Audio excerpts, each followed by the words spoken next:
പരിശുദ്ധ പരമ ദിവികാരുണ്യത്തിന് എന്നേരവും ആരാധനയും സ്തുതിയും പുകഴ്ചയും ഉണ്ടായിരിക്കട്ടെ.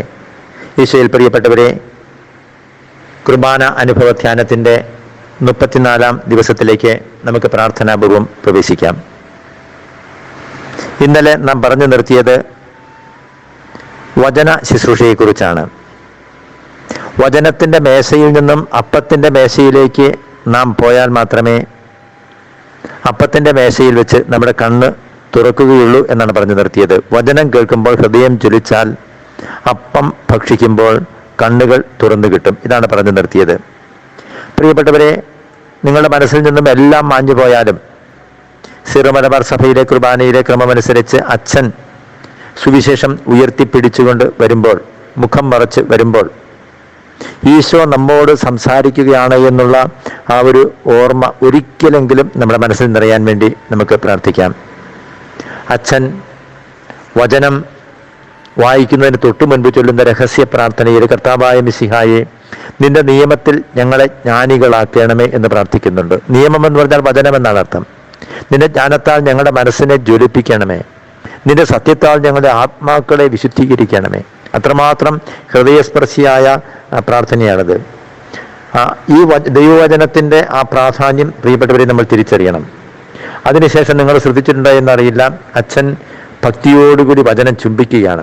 അതൊരാദരവാണ്. പിന്നീട് ആ ഭക്തിയും സ്നേഹവും കാണിച്ചുകൊണ്ട് അച്ഛൻ സുവിശേഷ പ്രസംഗത്തിന് ശേഷം തിരിച്ച് അൾത്താരയിലേക്ക് പോകുമ്പോൾ സഹായികളുടെ ആഘോഷമായിട്ട് വരുന്നില്ല. അതിൻ്റെ അർത്ഥം ഇതാണ്: അച്ഛൻ സുവിശേഷം വായിക്കുവാൻ വന്നപ്പോൾ ഈശോയുടെ പരസ്യ ജീവിതം സ്മരിച്ചത് കൊണ്ടാണ് ആഘോഷപൂർവ്വം തിരികളൊക്കെ കത്തിച്ച് പിടിച്ചു വരുന്നത്. അതേസമയം തിരിച്ചു പോകുമ്പോൾ അങ്ങനെയല്ല, അവിടെ ആഘോഷമില്ല. ഇനി പീഡാനുഭവത്തിലേക്ക് പോരുകയാണ്. അവിടെ ചെന്നതിന് ശേഷം അച്ഛൻ സുവിശേഷ പുസ്തകം അൾത്താരയുടെ വലതുവശത്ത് വയ്ക്കുന്നത് ഈശോ ഉത്ഥാനം ചെയ്ത ഈശോ പിതാവിൻ്റെ വലത്തുഭാഗത്തുണ്ട്. സുവിശേഷം ഈശോയെ പ്രതിനിധാനം ചെയ്യുന്നതാണല്ലോ, അതാണ് സൂചിപ്പിക്കുന്നത്. പ്രിയപ്പെട്ടവരെ, അച്ഛൻ വചനം വായിച്ച ശേഷം സുവിശേഷ പ്രസംഗം പറയുന്നത് നമ്മൾ വളരെ ഗൗരവത്തോടുകൂടി കാണണം. എല്ലാ ദിവസവും പറയേണ്ടതാണ്. അനേകം വൈദികരങ്ങനെ ചെയ്യുന്നുണ്ട്.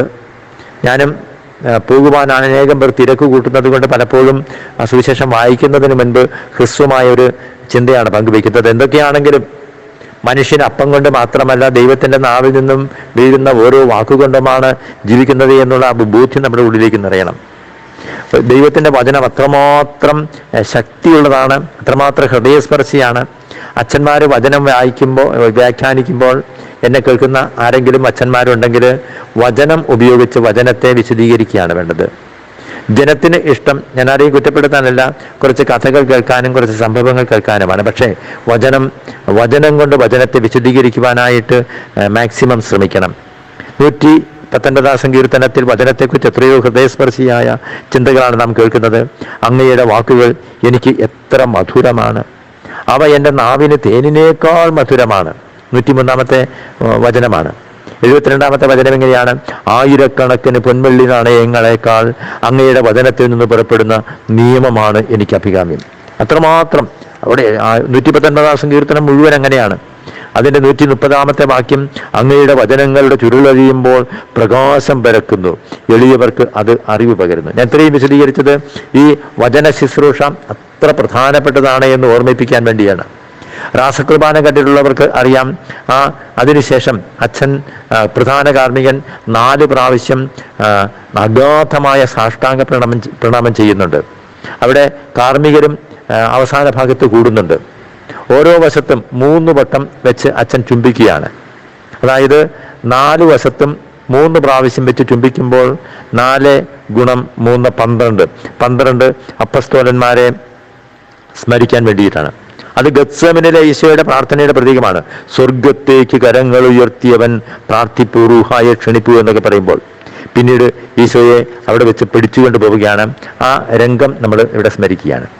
പരിശുദ്ധ പരമദിവികാരുണ്യത്തിന് എന്നേരവും ആരാധനയും സ്തുതിയും പുകഴ്ചയും ഉണ്ടായിരിക്കട്ടെ. ഞാൻ ഇന്നത്തെ ഈ ധ്യാനത്തിലൂടെ ഈ ദൈവവചനം അത്രമാത്രം പ്രധാനപ്പെട്ടതാണ് എന്ന് നിങ്ങളെ ഓർമ്മിപ്പിക്കുവാനായിട്ട് ചില കാര്യങ്ങൾ പറയുകയായിരുന്നു. പ്രിയപ്പെട്ടവർ, വളരെ വളരെ പ്രധാനപ്പെട്ട ഒരു കാര്യത്തിലേക്ക് നാം കടക്കുകയാണ്. അച്ഛൻ വചനം വായിച്ച് സുവിശേഷം പ്രസംഗിച്ച് മുകളിലേക്ക് പോകുമ്പോൾ കാറോസൂസ പ്രാർത്ഥന ആരംഭിക്കുകയാണ്. അതിന് പ്രഘോഷണ പ്രാർത്ഥന എന്നാണ് അർത്ഥം ആക്കുന്നത്. സത്യത്തിൽ ഈ പ്രഘോഷണ പ്രാർത്ഥന എത്ര മനോഹരമാണ് എന്നുള്ളത് നമ്മൾ പലപ്പോഴും ചിന്തിക്കാറില്ല. അത് ദൈവവചനത്തിന് നമ്മൾ കൊടുക്കുന്ന ഉത്തരമാണ്. കേട്ട വചനത്തിലൂടെ വെളിവാക്കപ്പെട്ട അല്ലെങ്കിൽ നമ്മൾ മനസ്സിലാക്കിയ ദൈവസ്നേഹവും കാരുണ്യവും അംഗീകരിച്ചുകൊണ്ട് നമ്മൾ അന്ധനെ പോലെ കർത്താവേ കരുണയായിരിക്കണമേ എന്ന് പ്രാർത്ഥിക്കുകയാണ് ചെയ്യുന്നത്. അതിൻ്റെ കൂട്ടത്തിൽ ചില ആത്മീയ അനുഗ്രഹങ്ങളൊക്കെ നമ്മൾ പറയുന്നുണ്ട്. പക്ഷെ പ്രധാനമായിട്ടും പ്രിയപ്പെട്ടവരെ അവിടെ നമ്മൾ അതുകൊണ്ടാണ് നമ്മുടെ സാധാരണ ദിവസത്തെ കാറോസൂസയ്ക്കകത്ത് മറുപടി ചെല്ലുമ്പോൾ കർത്താവേ ഞങ്ങളുടെ മേൽ കൃപയുണ്ടാകണമേ, കർത്താവേ ഞങ്ങളുടെ മേൽ കൃപയുണ്ടാകണം, കരുണയ്ക്കായിട്ട് പ്രാർത്ഥിക്കുകയാണ്. ഞാൻ സന്തോഷത്തോടു കൂടി ഓർക്കാറുണ്ട്, എപ്പോഴെങ്കിലും ഏതെങ്കിലുമൊക്കെ ചില പള്ളികളിൽ ചെല്ലുമ്പോൾ ആ രണ്ടാമത്തെ കാറോസൂസ എത്ര മനോഹരമാണെന്നറിയാമോ? സമാധാനത്തിൻ്റെയും അനുഗ്രഹത്തിൻ്റെയും മാലാഹയക്കണമെന്ന് വിനയപൂർവ്വം ഞങ്ങൾ യാചിക്കുന്നു. ആ മാലാഹമാർ നമ്മളെ വന്ന് സഹായിക്കുകയാണ് ചെയ്യുന്നത്. രാവും പകലും ദൈവമേ നിന്നെ ഓർമ്മിക്കുകയാണ്. പരിശുദ്ധാത്മാവിന്റെ നിറവിലൂടെ ലഭിക്കുന്ന പരിപൂർണതയുടെ ബന്ധമായ സ്നേഹത്തിൻ്റെ ഐക്യം ഞങ്ങൾ യാചിക്കുന്നു. എന്നെ കേൾക്കുന്ന പ്രിയപ്പെട്ടവരെ, വളരെ വളരെ പ്രധാനപ്പെട്ട ഒരു ആത്മീയ ബോധ്യം ഞാൻ നിങ്ങൾക്ക് തരാൻ പോവുകയാണ്. എല്ലാവരും നല്ല ശ്രദ്ധയോടുകൂടി കേൾക്കുക.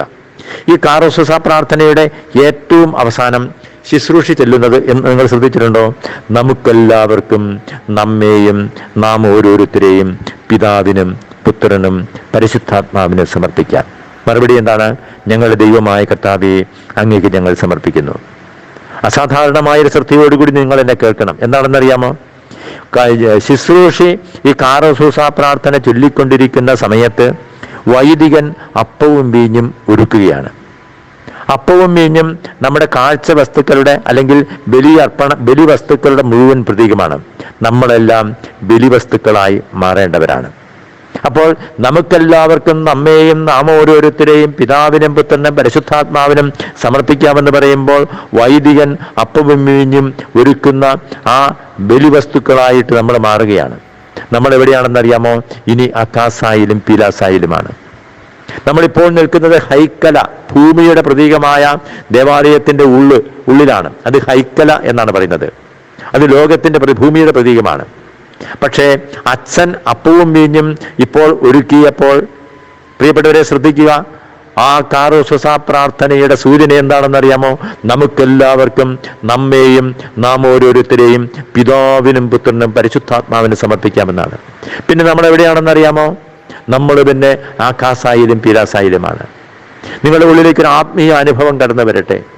അതിനുശേഷം അച്ഛൻ ഓഫർട്ടറി അല്ലെങ്കിൽ കാഴ്ചവയ്പ് പ്രദക്ഷിണം നടത്തുമ്പോൾ അച്ഛൻ ഈ കാസയും പീലാസായും, കാസയിൽ വീഞ്ഞും പീലാസായിൽ തിരുവോസ്തിയും വെച്ചുകൊണ്ട് അച്ഛൻ വരുമ്പോൾ നിങ്ങളെ ഓരോരുത്തരെയും സംവഹിച്ചുകൊണ്ടാണ് വരുന്നത് എന്നുള്ളത് നിങ്ങൾ ആത്മീയമായിട്ട് ഓർക്കുക. അപ്പോൾ എന്താണ്? ഇതുവരെയും നമ്മൾ പള്ളിയിൽ ഹൈക്കലയിലാണ് നിന്നിരുന്നത്. ഇനി നമ്മുടെ മദ്ബഹായിലാണ്. നമ്മുടെ ശാരീരിക സാന്നിധ്യം, നമ്മുടെ ശരീരം ഹൈക്കലയിലെ ഏതെങ്കിലും ഒരു ബെഞ്ചിലോ കസേരയിലോ അല്ലെങ്കിൽ ആയിരിക്കാം. പക്ഷേ നമ്മുടെ മനസ്സും ആത്മാവും ഇനി ആ കാസായിലും പീലാസായിലുമാണ്. എന്നെ കേൾക്കുന്ന പ്രിയപ്പെട്ടവരെ, എപ്പോഴെങ്കിലും ഇത് നിങ്ങളുടെ ഉള്ളിലേക്കൊരു ബോധ്യമായിട്ട് നിറഞ്ഞു കഴിഞ്ഞാൽ, നിങ്ങളുടെ ശരീരം മാത്രമാണ് പള്ളിക്കകത്തുള്ളത്, നിങ്ങളുടെ മനസ്സും ആത്മാവും ഹൃദയവും ചിന്തകളും ഒക്കെ കാസായിലും പീലാസായിലുമാണെന്ന് ഓർമ്മിക്കുമ്പോൾ നമ്മൾ നിൽക്കുന്നത് യഥാർത്ഥത്തിൽ മദ്ബഹായിലാണ്. അവിടെ സ്വർഗവാസികളോട് ചേർന്നാണ് നമ്മൾ നിൽക്കുന്നത്.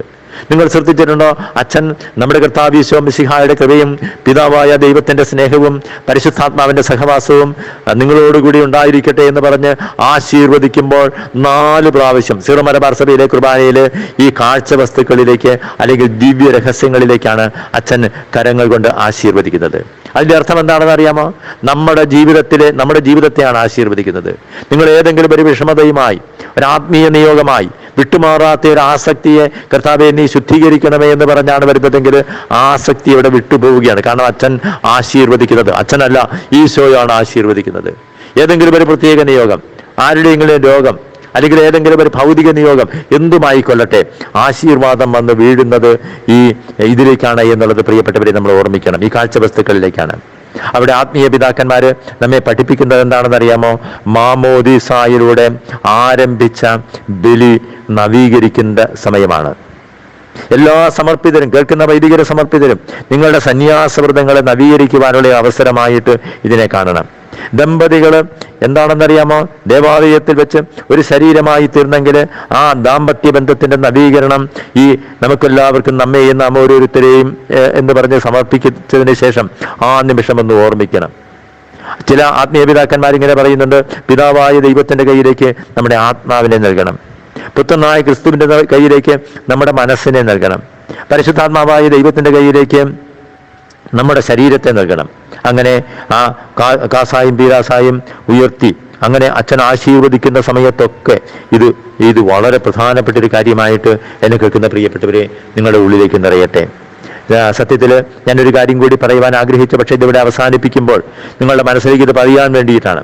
വേറെ മറ്റൊരു കാര്യം എനിക്ക് പറയാമായിരുന്നു, പക്ഷെ അത് പറയുന്നില്ല. കാരണം എന്താണ്? ഈ കാറോസസ പ്രാർത്ഥന, നമ്മൾ ഓരോ പ്രത്യേക കാലത്തെ കാറോസസ പ്രാർത്ഥനയൊക്കെ വരുമ്പോൾ അല്പസ്വല്പം വ്യത്യാസമുണ്ട് എന്നുള്ളത് നിങ്ങൾ തിരിച്ചറിയണം. മലങ്കര കുർബാനയിലും അല്പസ്വല്പം വ്യത്യാസമൊക്കെയുണ്ട്. പക്ഷേ ഇവിടെ നമ്മൾ കർത്താവേ ഞങ്ങളുടെ മേൽ കൃപയുണ്ടാകണമേ, നമ്മൾ നല്ല കാലാവസ്ഥയ്ക്ക് വേണ്ടി ഈ പ്രപഞ്ചത്തിന് വേണ്ടി നമ്മുടെ കാര്യങ്ങൾ കൊണ്ട് മറക്കുക. രക്ഷാകര പദ്ധതിയിലൂടെ ഈശോ നമുക്ക് നേടിത്തന്ന ആ രക്ഷയെ ഓർത്ത് നന്ദി പറഞ്ഞുകൊണ്ട് കർത്താവേ ഞങ്ങളോട് കൃപയുണ്ടാകണമേ, ഞങ്ങളുടെ മേൽ കരുണയായിരിക്കണമേ. ഈ ഒരു കാര്യം നിങ്ങളുടെ മനസ്സിലേക്ക് നിറയട്ടെ. നാളെ പരിശുദ്ധ കുർബാനയിൽ ചെല്ലുമ്പോൾ നിങ്ങളുടെ ദേവാലയത്തിലെ ശുശ്രൂഷി, കുർബാനയ്ക്ക് കൂടുന്ന കുഞ്ഞ് ഒരുപക്ഷെ അത്ര സ്ഫുടതയോടുകൂടി വായിക്കാൻ അറിയില്ലാത്ത കുഞ്ഞാണെങ്കിലും ഇത് പറയുമ്പോൾ നമുക്കെല്ലാവർക്കും നമ്മെയും നാം ഓരോരുത്തരെയും പിതാവിനും പുത്രനും പരിശുദ്ധാത്മാവിനും സമർപ്പിക്കാമെന്ന് പറയുമ്പോൾ എന്നെ കേൾക്കുന്ന പ്രിയപ്പെട്ട നിങ്ങൾ ഒരു നിമിഷം ഓർമ്മിക്കണം, നിങ്ങൾ ദേവാലയത്തിന്റെ ഉള്ളിൽ നിന്നും ഇതാ മദ്ബഹായിലേക്ക് നിങ്ങൾക്ക് ഒരു പ്രൊമോഷൻ എന്ന് പറഞ്ഞു കഴിഞ്ഞാൽ ഞാനൊരു സാധാരണ മനസ്സിലാകാൻ വേണ്ടിയിട്ട് ഒരു വാക്കുപയോഗിച്ചെന്ന് മാത്രമേ ഉള്ളൂ. ഹൈക്കലയിൽ നിന്നും മദ്ബഹായിലേക്ക് ഈശോ ഇതാ നമ്മെ കൂട്ടിക്കൊണ്ടു പോവുകയാണ്. പിന്നീട് ആശീർവദിക്കുമ്പോൾ ആ കാസായിലേക്കും ബിലാസായിലേക്കും ആശീർവാദം വീഴുമ്പോൾ നമ്മുടെ നിയോഗങ്ങളിലേക്ക് ആശീർവാദം വീഴുന്നുവെന്ന് നിങ്ങൾ തിരിച്ചറിയുക. കർത്താവെ, ഇന്ന് ഈ കുർബാന അനുഭവ ധ്യാനത്തിൽ പങ്കെടുക്കുന്ന എല്ലാവരെയും നിന്റെ തിരുമുൻപിലേക്ക് സമർപ്പിക്കുന്നു. കർത്താവെ, എല്ലാവരെയും ആശീർവദിച്ച് അനുഗ്രഹിക്കണമേ എന്ന് പ്രാർത്ഥിക്കുന്നു. കർത്താവെ, തിരുരക്തം കൊണ്ട് എല്ലാ മക്കളെയും മുദ്ര ചെയ്യുന്നു. നാളെ കുർബാനയുടെ പ്രധാന ഭാഗത്തേക്ക് പ്രവേശിക്കുമ്പോൾ മദ്ബഹായിൽ നിൽക്കുന്ന ഒരു അനുഭവം, അവിടെ വെച്ച് ശുദ്ധിയുള്ള ഓർമ്മകൾ മാത്രം, നമ്മളെ വരിഞ്ഞു മുറക്കുന്ന നെഗറ്റീവായിട്ടുള്ള ചിന്തകളൊക്കെ മാറി മാലാഹമാരോട് ചേർന്ന് പിതാവും പുത്രനും പരിശുദ്ധാത്മാവുമായ ദൈവത്തോട് ചേർന്ന് വിശുദ്ധ വിചാരങ്ങൾ ഹൃദയത്തിൽ നിറയ്ക്കുവാൻ കർത്താവെ എല്ലാവരെയും അനുഗ്രഹിക്കണമേ. അവിടുത്തെ പരിശുദ്ധ രക്തം കൊണ്ട് ഒരിക്കൽ കൂടി മുദ്ര ചെയ്യുന്നു. കർത്താവെ, ഞങ്ങളെ എല്ലാവരെയും ആശീർവദിക്കണമേ. നമ്മുടെ കർത്താവ് ഈശോ മിശിഹായുടെ കൃപയും പിതാവായ ദൈവത്തിന്റെ സ്നേഹവും പവനാത്മാവിന്റെ സഹവാസവും പരിശുദ്ധ അമ്മയുടെയും വിശുദ്ധ യേശുക്രിസ്തു പിതാവിന്റെയും പ്രത്യേക സംരക്ഷണവും നാം എല്ലാവരോടും കൂടെ ഉണ്ടായിരിക്കട്ടെ, ഇപ്പോഴും എപ്പോഴും എന്നേക്കും. ആമേൻ.